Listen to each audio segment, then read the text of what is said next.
Un amphi noir de monde, des étudiants en première année de psychologie, mais qui ont cours en faculté de droit. Car chez eux, en psycho, les amphis sont trop petits, 200 places maximum, impossible d'accueillir tout le monde. Il a donc fallu trouver une solution. Nos collègues de l'UFR Droit Sciences économiques ont bien voulu nous prêter leurs amphis de 500 places.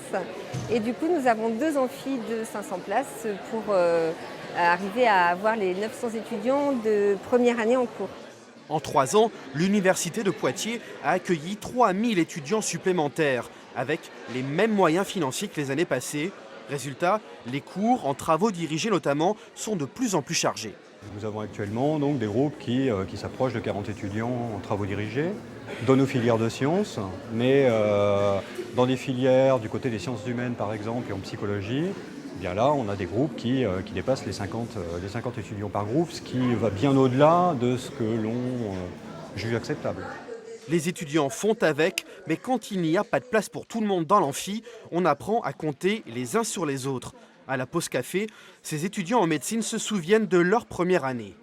On devait se lever à tour de rôle à 6 heures pour prendre une place à 7 heures, aller en amphi pour commencer le cours à 8 heures. Et ça, c'était pas toujours facile. Les syndicats étudiants déplorent la situation.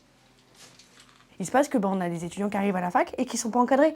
Ils ne sont pas encadrés par la pédagogie, pas encadrés dans la façon de faire, ils ne savent pas où se trouvent les services parce qu'on n'a personne. Parce que l'État s'est désengagé des universités. La question budgétaire interroge jusqu'au président de l'université. Il reconnaît lui aussi une réelle difficulté. Il me semble nécessaire d'agir collectivement pour que le gouvernement, Bercy en particulier, dote le budget de l'enseignement supérieur d'une dotation plus élevée que ce qui est envisagé. Car les universités s'apprêtent à accueillir les enfants du baby-boom des années 2000, soit 10% d'étudiants supplémentaires prévus d'ici 2020.